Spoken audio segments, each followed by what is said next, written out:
Bismillahirrahmanirrahim. Assalamualaikum warahmatullahi wabarakatuh. Alhamdulillah. Alhamdulillahilladzi arsala rasulahu bil huda wa dinil haqq liyudhhirahu 'ala dini kullih wa kafa billahi syahida. Asyhadu an la ilaha illallah wa asyhadu anna Muhammadan 'abduhu wa rasuluhu la nabiyya ba'dahu. Amma ba'd. Pemirsa yang saya hormati, kembali kepada pesan Nabi kita Muhammad sallallahu alaihi wasallam tentang perlunya kita menggunakan 5 perkara sebelum datangnya 5 perkara. Ya. Nabi bersabda, "Iktanim khamsan qabla khamsin, sababaka qabla haramik, wasihataka qabla saqamik, wa ginaka qabla faqrik, wa faragaka qabla suglik, wa hayatika qabla mautik."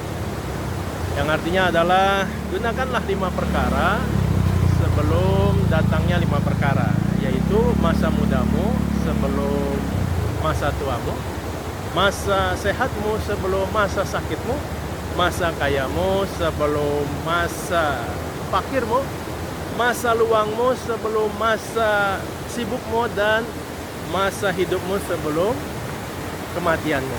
Hadis riwayat Imam Hakim.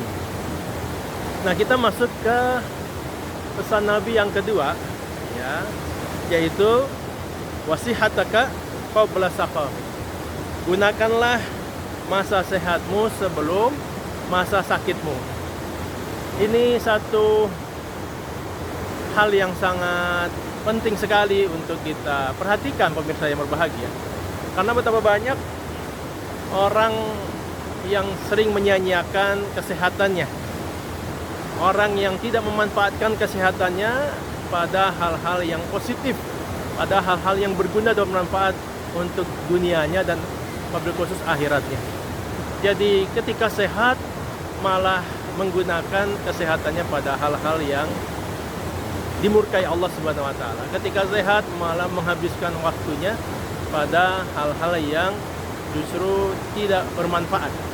Padahal pemirsa, ketika kita dalam kondisi sehat, maka banyak potensi yang Allah berikan kepada kita. Yang pertama adalah badan lebih segar dan bugar. Ya, jadi ketika sehat tentu badan kita ini terasa segar, terasa bugar untuk melakukan berbagai macam aktivitas-aktivitas yang bisa kita kerjakan. Lalu orang yang sehat tentu dia memiliki lebih banyak kekuatan, energi. Ya, dia bisa melakukan segala aktivitas yang dia kerjakan karena energinya sedang dalam kondisi prima. Dan ketika sehat, maka ini dapat meningkatkan produktivitas kita dalam melakukan berbagai amalan-amalan yang ingin kita capai. Yang keempat, potensi kesehatan ini akan membangun tingkat kepercayaan diri yang baik, yang kuat. Karena orang yang sehat tentu memiliki semangat, potensi kepercayaan yang baik. Dan kemudian orang yang sehat juga dia berpotensi untuk lebih bahagia dibandingkan yang sakit. Nah, yang keenam, orang sehat ini juga akan menghemat finansial, ya, karena tidak perlu mengeluarkan biaya-biaya untuk melakukan pengobatan, pemeriksaan ke dokter, ataupun biaya-biaya rumah sakit. Dan kemudian, orang yang sehat tentu bisa menikmati hidup secara optimal, ya. Jadi dia bisa merasakan kenikmatan hidup karena kesehatan yang dia miliki. Dan yang terakhir, tentu orang yang sehat ini dapat memaksimalkan ibadah kepada Allah Subhanahu wa taala, ibadah yang sifatnya ritual khususnya maupun ibadah yang sifatnya non ritual. Ya, jadi ini adalah satu hal yang sangat penting dan bernilai. Jadi oleh karena itu, pemirsa yang saya hormati, orang-orang yang sehat hendaknya bisa menjaga, senantiasa berupaya agar kesehatan ini tidak pergi dari dirinya, yaitu tentu dengan melakukan berbagai macam ikhtiar, ya, ikhtiar yang dapat mewujudkan kesehatan. Di antaranya adalah ya berolahraga, kemudian mengkonsumsi makanan-makanan yang halal, baik dan bergizi. Yang ketiga, menghindari merokok, menghindari memakan makanan yang tidak baik buat tubuh, makanan-makanan yang buruk, makanan-makanan yang dapat membawa penyakit, ya. Kemudian menghindari tidur larut malam, begadang dan lain sebagainya. Nah, ini adalah hal-hal yang dapat membawa kepada satu manfaat yang besar, ya, dengan kesehatan kita. Nabi kita Muhammad SAW pernah bersabda, "Man asbaha minkum mu'afa fi jasadihi, aminan fi sirbihi, indahu qutu yaumihi, faka'annama hizat lahu ad-dunya." Ya, artinya adalah barang siapa di antara kamu masuk pada waktu pagi dalam keadaan sehat badannya, aman pada keluarganya, dan dia memiliki makanan pokoknya pada hari itu, maka seolah-olah seluruh dunia dikumpulkan untuknya. Hadis riwayat Ibnu Majah. Subhanallah.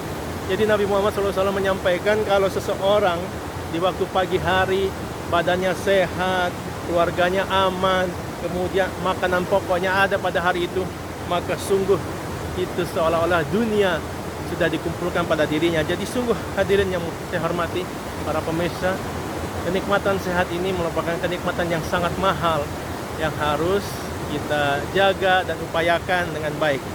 Nah, ketika seseorang yang beragama Islam itu jatuh sakit, maka banyak hal yang akan dikurangi pada dirinya.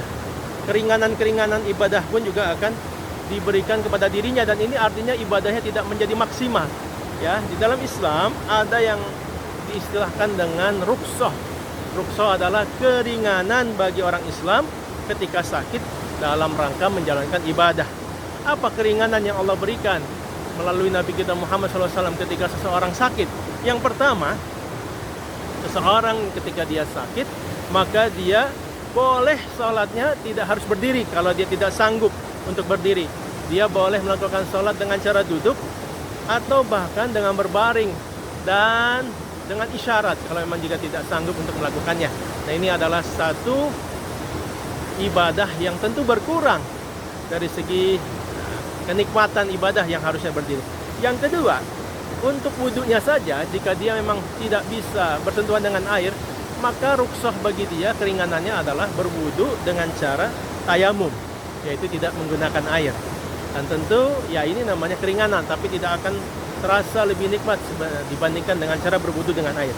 Lalu kemudian rukhsah juga bagi yang sakit, dia boleh menghimpun 2 waktu sholat, ya, di jamak ketika memang dia sedang sakit dan tidak sanggup. Lalu kemudian tidak diharuskan dia pergi berjamaah di masjid kalau memang dalam kondisi sakit yang tidak bisa membuat dia pergi ke masjid.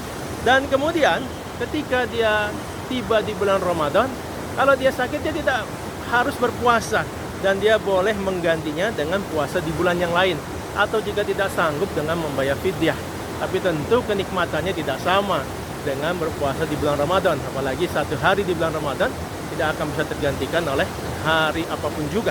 Dan kemudian orang yang sakit dia tidak mendapatkan kewajiban menunaikan ibadah haji, ya, karena tidak memiliki kemampuan fisiknya. Jadi hanya orang-orang yang sehat lah yang bisa melakukan ibadah pergi ke tanah suci. Jadi pemirsa yang saya hormati, selagi kita sehat, maka jagalah kesehatan kita dengan sebaik-baiknya dan gunakan potensi kesehatan itu dalam rangka untuk menjalankan perintah-perintah Allah Subhanahu wa taala di dunia maupun untuk urusan akhirat. Ya. Jangan kemudian kita gunakan kesehatan kita ini untuk justru melanggar, bertentangan dengan apa-apa yang Allah perintahkan, apa-apa yang Allah larang. Hendaknya kita bisa menyesuaikan diri kita agar keberkahan hidup bisa selamat, bisa sukses, bisa mendapatkan petunjuk dan bimbingan dari Allah Subhanahu wa taala. Demikian ya yang bisa disampaikan. Jadi gunakan masa sehatmu sebelum masa sakitmu, karena ketika sudah sakit maka berbagai macam kenikmatan tidak akan bisa kita dapatkan lagi.